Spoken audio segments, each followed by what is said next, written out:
यशायाह उसका 40 Isaiah chapter 40. यहाँ पर परमेश्वर का वचन कहता है, वे थके हुए को बल देता है और शक्तिहीन को बहुत सामर्थ देता है। 30 में तरुण तो थकते हैं और श्रमित हो जाते हैं और जवान ठोकर खाकर गिरते हैं, परंतु यहोवा की बाट जोते हैं वे नया बल। 31 में परंतु जो यहोवा की बाट जोते हैं वे नया बल प्राप्त करते जाएंगे, वे उकाब की समान उड़ेंगे और दौड़ेंगे और श्रमित ना होंगे और चलेंगे और थकित ना होंगे। Isaiah chapter 40, 29 onwards, he gives strength to the weary, and to him who lacks might he increases power. Though youths grow weary and tired, and vigorous young men stumble badly, yet those who wait for the Lord will gain new strength. They will mount up with wings like eagles. They will run and not get tired. They will walk and not become weary. हम देखते कि इस वचन में हमने कितने बार सुने रहेंगे। We must have heard this verse many times before. लेकिन परमेश्वर का वचन कहता है कि हम इसको प्रैक्टिस करना चाहिए, सिर्फ सुनने वाले नहीं, हमको प्रैक्टिस करना चाहिए। But God says that we must not be just hearers of His word, but doers of His word as well. जब हम थक जाते हैं अपने मसीह जीवन के अंदर, रोज दिन भर जीवन में, and when in our Christian life, in our daily life, when we get tired, कभी-कभी हमको समझ में नहीं आता कि क्या करने का। Many times we do not understand what do we do now. लेकिन परमेश्वर का वचन यहाँ पर हमको बता रहे हैं। But God's word is telling us clearly in these verses. कभी हम मसीह जीवन में चलते हैं तो हमारा लाइफ एकदम कभी सूख जाता है। Many times in our Christian life, during the course of our walk, our life dries up. और सूख जाता है, हम ऐसा लगता है कि कुछ तो हम मिस कर रहे हैं अंदर। And it dries up in such a manner that we ourselves feel that within us there is something missing now. और हम देखते हैं कि यहाँ पर वचन कहता है कि परंतु जो यहोवा का बाट जोता है। And here we see the words that yet those who wait upon the Lord, जो परमेश्वर का बाट जोता है वो नया बल प्राप्त करेंगे। Those who wait upon the Lord will gain new strength. ये उकाब के न्याय उड़ेंगे। They will mount up with wings like eagles. सिर्फ उड़ेंगे नहीं, वो दौड़ेंगे भी लिखा है। They will not just mount up or soar, but they will also run. और श्रमित ना होंगे। And they will not be tired. और चलेंगे और थकित ना होंगे। They will walk and they will not be weary. और ये हमको रोज भरा जीवन में हमको अनुभव करना है। And this we have to definitely do in our lives. मैं एक चीज इसको मैं बताना चाहता हूँ। There is one specific thing I would like to show in this. लिखा है कि परंतु जो यहोवा का बाट जोता है। And there it is written that those who wait upon the Lord. और ये वेट मतलब हमको बाट जोना बहुत ही कठिन लगता है। It is बहुत ही कठिन लगता है। We find it very difficult to wait upon the Lord. और ये चीज़ हम ज़्यादातर नहीं कर पाते। मतलब मैं मेरा खुद का पर्सनल लाइफ में बता रहा हूँ। And I would like to share from my own personal life. कि उसका बाट जोना मेरे लिए बहुत कठिन लगता है कभी। That to wait upon the Lord, I find it so difficult at times. और वो एक स्ट्रगलिंग रहता है, वैसा वो आसान नहीं है। It is not easy. There's a struggle involved there. But लेकिन बाइबल में लिखा है जो उसको बाट जोएगा कंटिन्यू।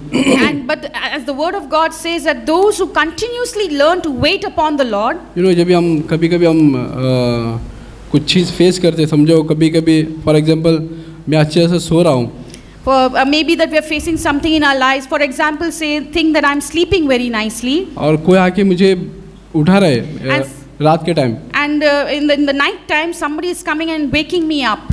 और हम देखते कि हम हमारा नींद खराब होने से हम कभी चिढ़ जाते हैं, बैड मूड के अंदर चले जाते हैं। And we see that because our sleep is disturbed, we get angry and we get into a bad mood. हम देखते कि वहाँ पर हमारे पास वो बल नहीं है कि हम उस पे ओवरकम हो सके। And we see that we do not have the strength to overcome that state of mind where we get into a bad mood. ऐसे कितना चीज़ हम फेस करते हैं दिन भर जीवन में। And it's so many such similar instances and situations we face in our daily Christian walk. और हम थक जाते हैं।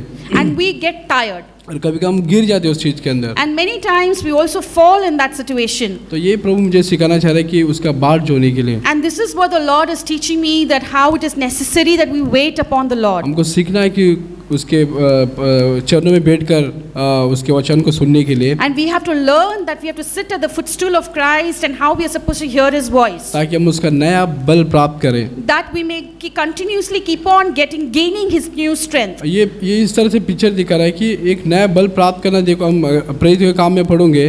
This is like a new picture for me if we learn about gaining strength in the Acts of the Apostles. परमेश्वर का पवित्र आत्मा को पाना जैसा। It is like receiving the Holy Spirit from God. और एक वचन में इस तरह से कहता है, There is also a verse that speaks like this. Psalms में, in the book of Psalms, साम 16 में, Psalms chapter 16, कि उसका प्रेजेंस में भरपूरी आनंद है, that in the presence of the Lord is the fullness of joy.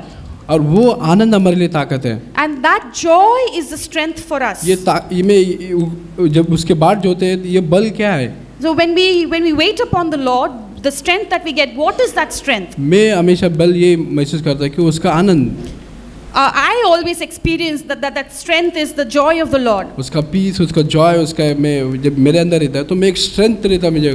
When the peace and joy of God enters in my life, I get this strength.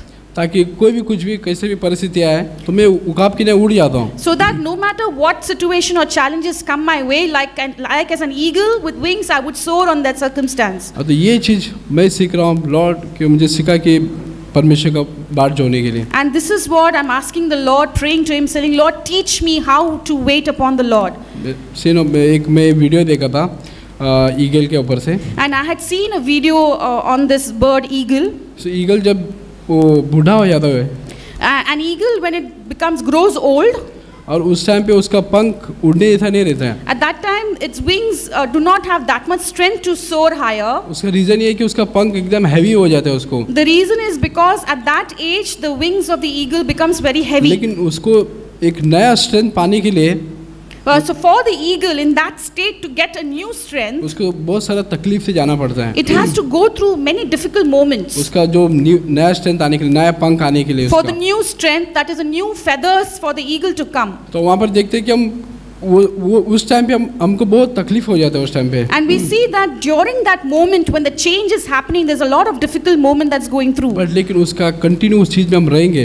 But if we steadfastly wait in that circumstance, हम देखेंगे कि वहाँ पर हम नया बल प्राप्त करेंगे। we will see that we continue to gain that new strength. इसलिए परमेश्वर का वचन कहता है कि उसके बाट जोते रहो। And that's why the word of the Lord encourages us that we must wait upon the Lord. मैं सोच रहा था कि परमेश्वर इतना टाइम क्यों लगाता है कि क्यों बाट जोने का? And I was thinking that why does God require so much time and why does He want us to wait for Him? जब भी मैं टेम्पटेशन में, जब मैं प्रॉब्लम में हूँ, जब मैं पुकारूंगा तो क्यों उसको तुरंत हम उसका उत्तर नहीं मिलता है? Whenever I face challenges, whenever I face temptations, and when I call upon the Lord, why does He expect me to wait? Why doesn't He answer me immediately? मेरा मन में ऐसा बात आया। And I, in my own understanding, I felt so. कि परमेश्वर देख रहा है कि हमको सच्ची में वो चीज चाहिए या सिर्फ नाम के लिए मांग रहे हो। The God is examining and trying to understand that are we really wanting what we want or are we just doing it for name's sake? You know, कभी हम बोल सकते हैं परमेश्वर मुझे बल दे, ताकत दे मुझे इस चीज पे विजय पाने के लिए। And many times when we say the Lord, give me your strength, give me your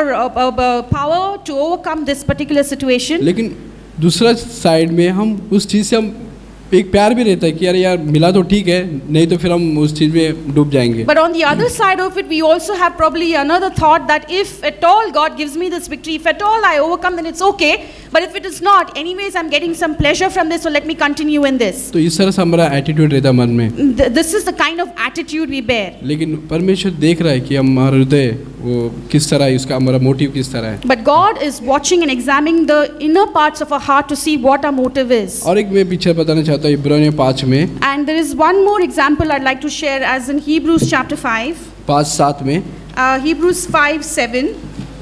यीशु ने अपने देह में रहने के दिनों में ऊंचे शब्द से पुकार और आंसू बहा कर उससे और उसके मृत्यु से बचा सकता था, प्रार्थना और विनती की और भक्ति के कारण उसकी सुनी गई।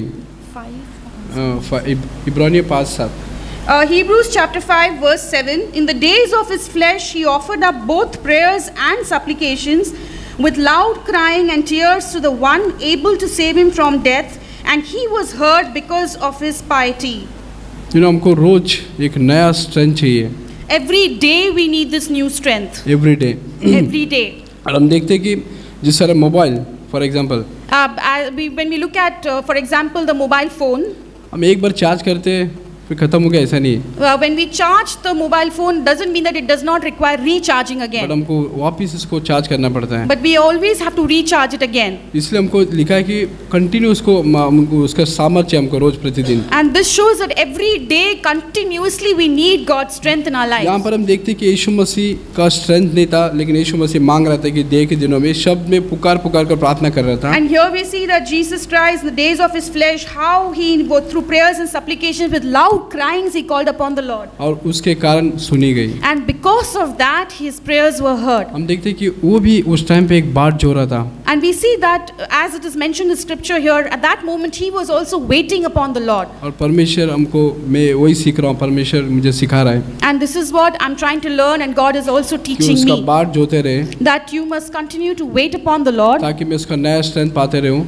that I will continue to gain his new strength in my life. और मैं प्रार्थना करें परमेश्वर मुझे वो सिखा। और भी And I pray that Lord teach me how to do this. कितने बार मैं गिर जाता हूँ, Many times I do fail and fall, पर परमेश्वर मुझे वापस उठाता है but it is God who lifts me up और again, सिखाते हैं कि तू बाट जोते रहे। and he teaches me to continuously wait upon him. God bless you. Praise God.